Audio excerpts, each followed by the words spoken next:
Hi, Brian. All right, well, thanks for joining today's faculty conversation. Just a reminder for those of you watching the recording that these conversations do take place every Monday at 12:15. At these sessions, you'll have an opportunity to hear from LBJ faculty and get to learn about their backgrounds, their courses, research, community involvement, and more. So today's conversation, we get to speak with Professor Patrick Bixler. So Professor Bixler, thanks for joining us. Can you tell us a little bit about your background and your work here at LBJ? Yeah, for sure. I'm happy to. Hey, Brian, thanks for joining. My name is Patrick Bixler. I'm a sociologist by training. I did my PhD at Colorado State University. And in particular, oh, hey, Sonia. In particular, I kind of studied a subfield called environmental sociology. So I think that's what that set me up to do and think about is kind of the intersection of lots of social dimensions like civic engagement, civic health, social capital, environmental equity, equity considerations, and environmental issues.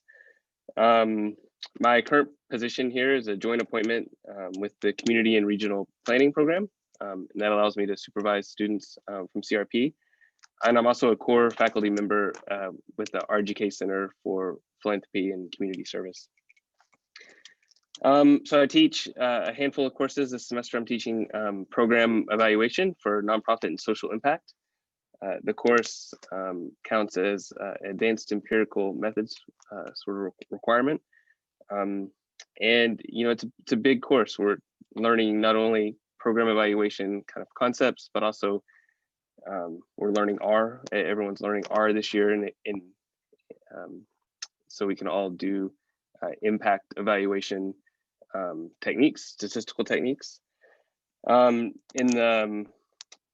is the fall and the spring. I'm going to teach mobilizing communities and engaging volunteers, which is a class I've taught for a couple of years now, and a new class which is collaborative governance. And I think so a year from now for the fall, I'm going to teach the program evaluation again, but also prepping a class that it's going to be something around sustainable urban systems. Some of my research, a big part of my research these days is involved with Planet Texas 2050, and that's a university-wide Bridging Barriers initiative. Planet Texas 2050 is about to launch 6 flagship programs.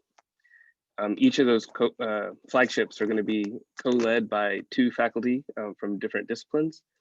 I'm going to co-lead one that's called Networks for Hazard Preparedness and Response.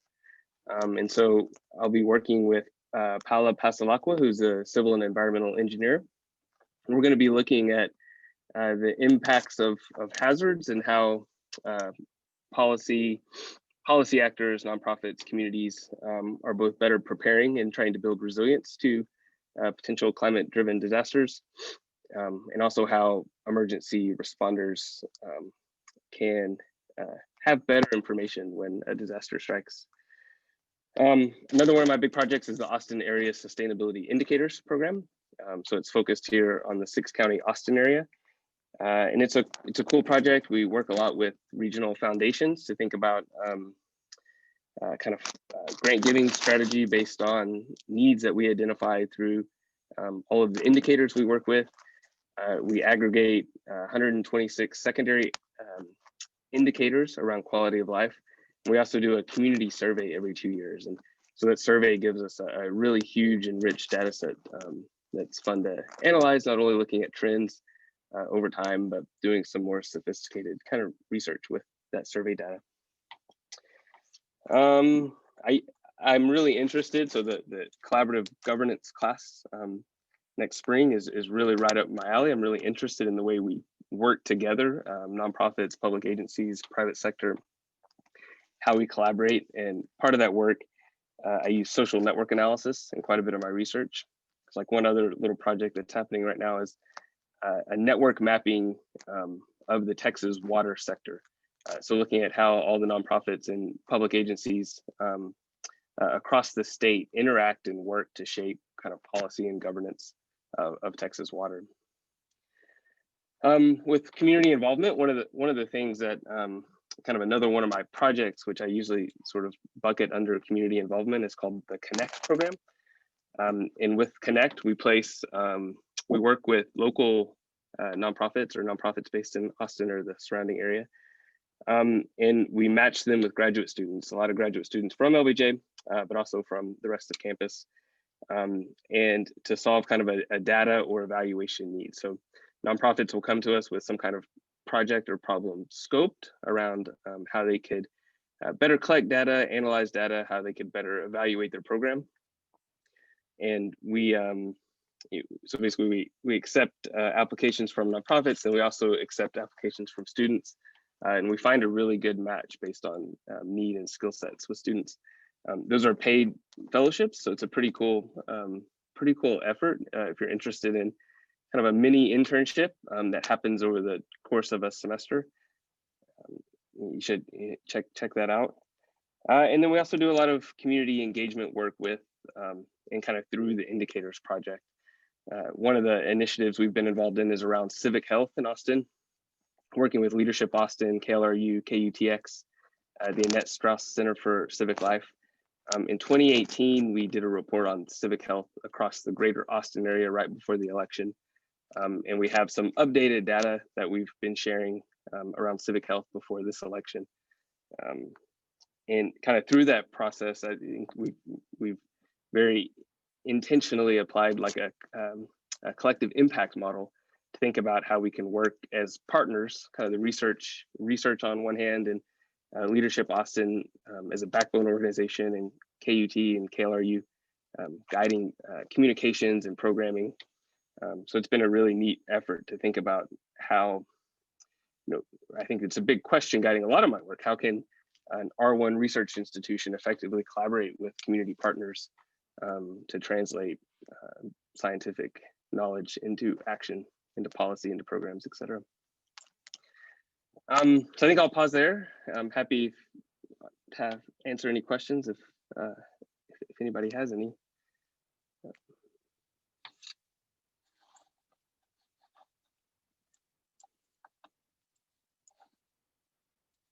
Make sure you go out and vote tomorrow. So this can be super informal. If anyone has a question, feel free to just unmute yourself and ask it or start a conversation. I'm just kind of here to moderate if need be. Yeah, I see there's a question in the chat around Planet Texas 2050. So it's probably 4 or 5 years ago, the university launched what they called the Bridging Barriers program. And they solicited proposals from faculty all across campus. I think there were like 217 proposals submitted.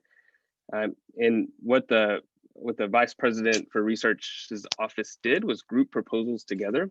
They said, hey, you guys kind of have a similar themed set of proposals. Can you work together? You guys have a similar set of themes. Y'all work together. And then the new proposals were submitted. And basically, so Planet Texas 2050 was the first Bridging Barriers effort that was funded. And this is entering its 3rd year now.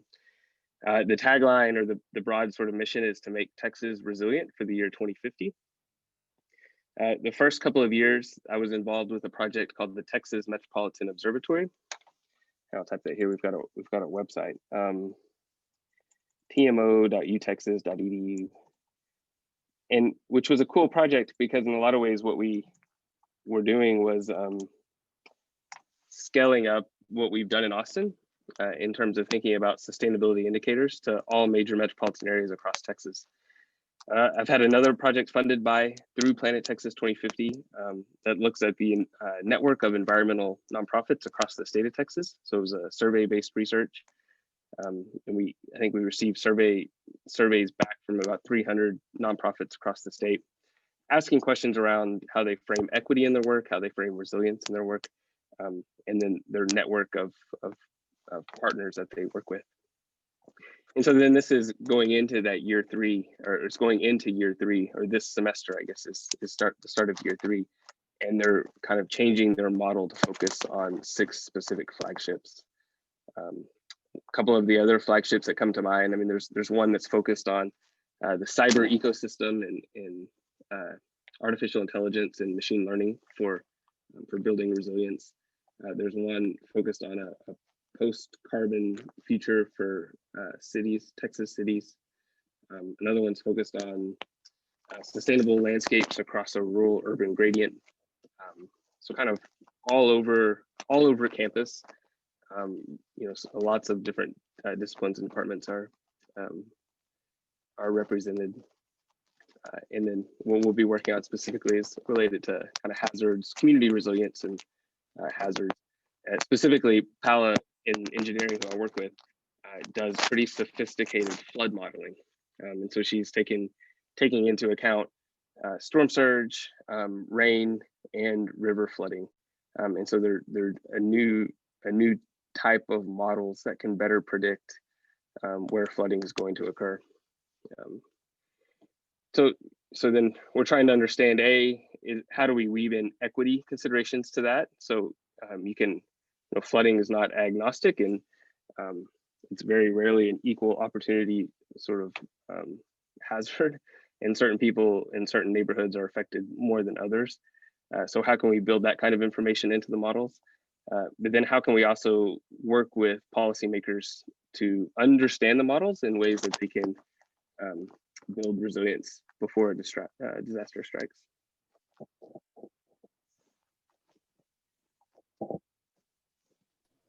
Any other questions? Hi, Professor. I'm Sandeep from PhD. I'm a PhD student in second year. I was just wondering about the Project Connect. What are the kind of roles that students play in this particular project? You said you connect them with some organization. So just wondering, like, what exactly is the kind of role they play? Yeah, great question. So we've done, can't remember the number, about 150 projects in the last year and a half. And so what we've seen are those projects fall into kind of one of four categories. Measurement basics, which includes things like building logic models or defining program outcomes.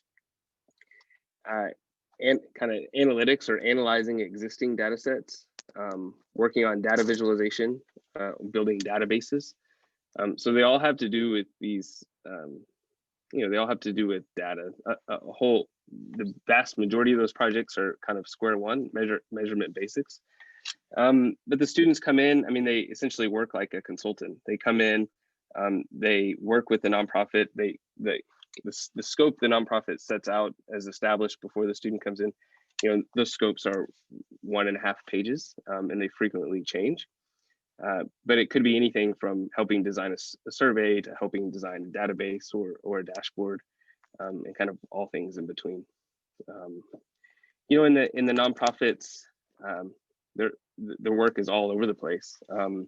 It's not any particular type of sector. I'm just trying to think.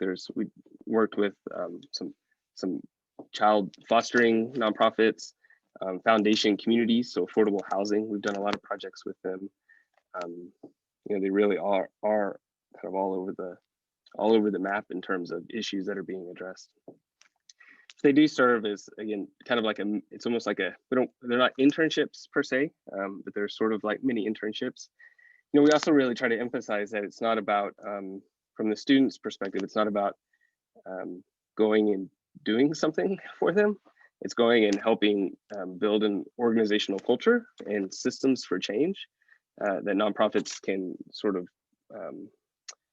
use as a foundation to keep that work going after you leave. So I think we really try to emphasize that. It's not just, here's the data set, do some data analysis, but it's kind of helping build those systems where they can keep that work going. Thanks, Professor. Yeah, I think somebody wrote in there, we're now accepting applications for spring 2021. So I encourage you to check out look into it more. If you have any additional questions, be sure and let me know. Sure, thank you.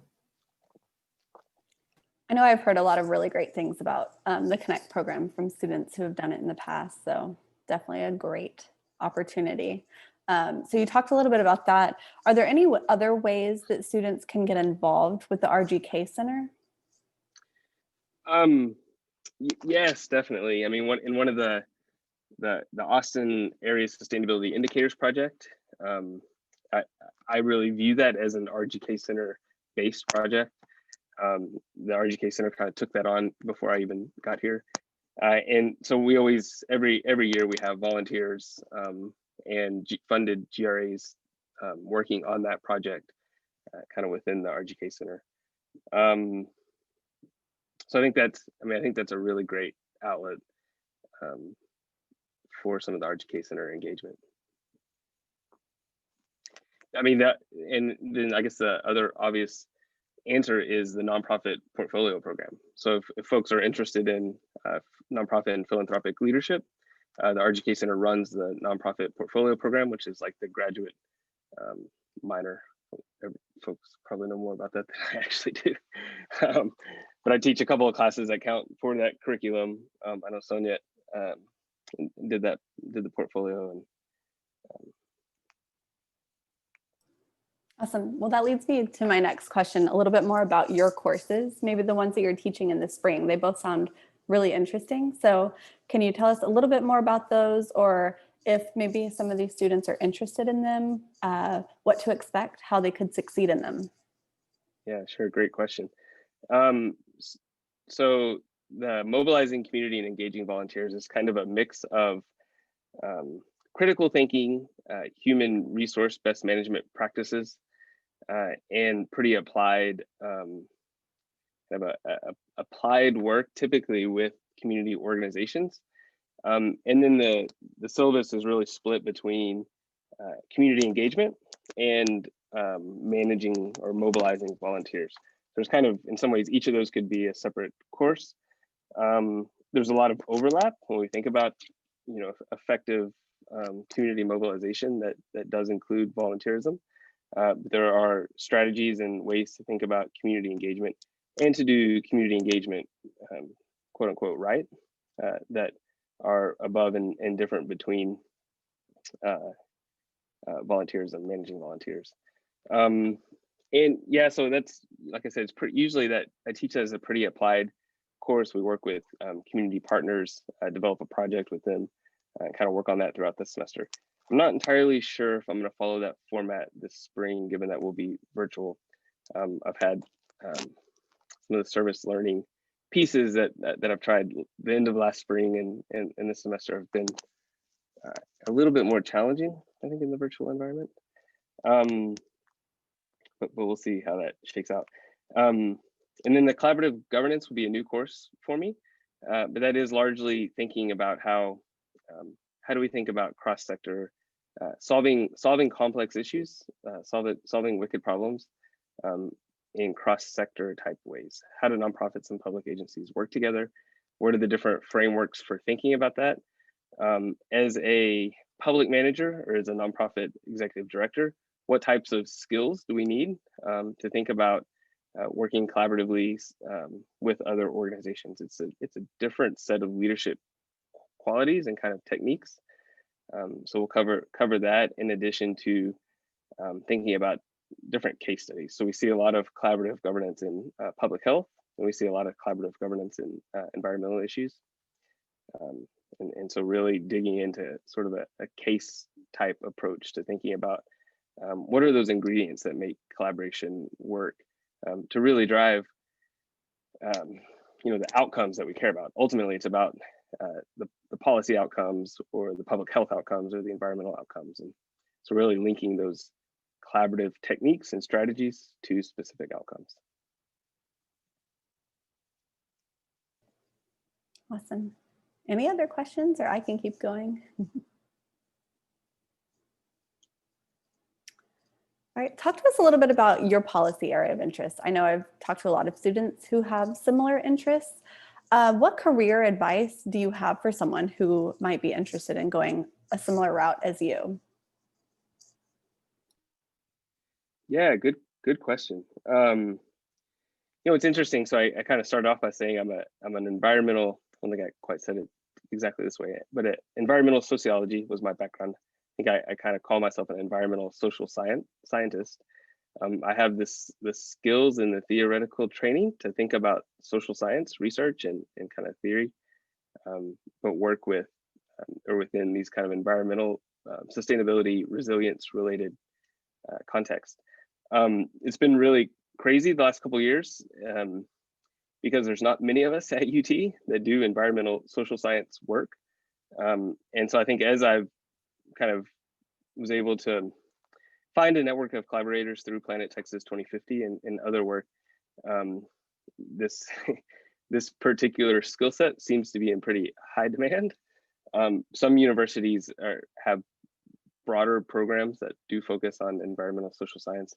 But I take all that to be, I mean, it's a really, I think there's a lot of demand for thinking about, we can, you know, the natural sciences and engineering sciences can understand these environmental issues, environmental problems.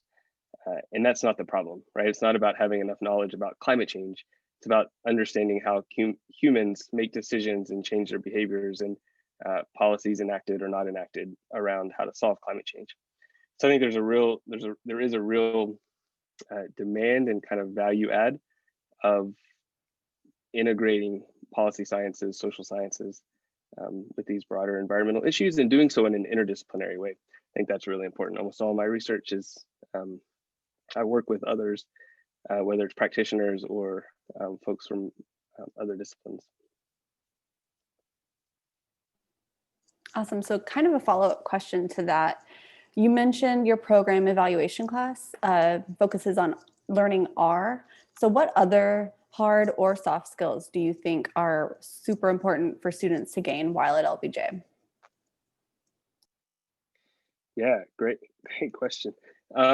You know, I think so those technical skills, I gotten pretty good feedback. I know some, you know, it's a wide spectrum of technical capacity and abilities and interest. But I certainly think exposure to those programming languages is really important. I think it's a marketable skill that you have and can use, even if, I mean, it's taken me, I've probably been using R for 4 years to do my data analysis, and it's taken me 4 years to really get on top of it. So even that initial exposure and the ability to sort of be able to navigate those programming languages to do data analysis, I think is a really great hard skill. The other ones is really thinking about communication, whether that's verbal communication, written communication.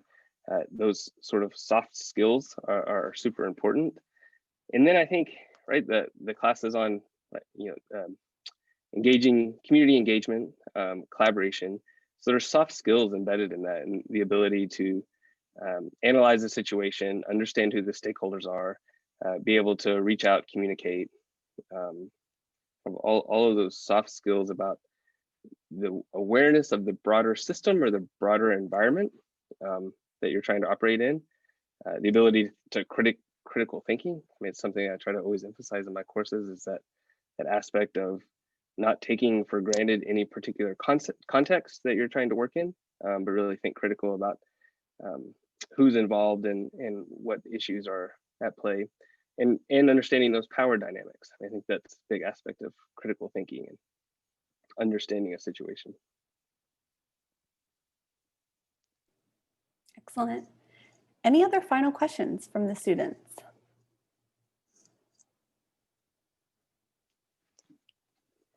If not, I'll wrap it up with one question. What would you say is your final piece of advice for students to just get through this semester?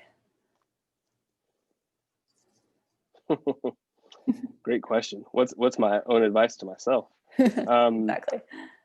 You know, I think, you know, what I think is really cool about what's happening right now is putting this in the big historical perspective and thinking about this moment in time that we're living through, right? And some days either I'm too busy or I'm too overwhelmed, you know, trying to get through the day and the lecture or the assignment or the research, to sort of stop and reflect. You know, this is a multi-generational sort of event that's happening. And I think if you put it into that context, the next 6 months, 8 months, however long it's going to take to sort of get to the other side seems pretty insignificant. But just sort of, right, I think, I don't know, pause and reflect, because it's a pretty unique moment in time that we're living through, for better or worse. Probably worse at the moment, but. Awesome, great advice. Thank you all for attending, and thank you, Patrick, for taking some time today to talk with us. Be sure to join us next week, Monday at 12:15. We'll have Professor Ed Dorn. Bye, everyone. Thank you. Thanks, Thank you, everyone. Professor.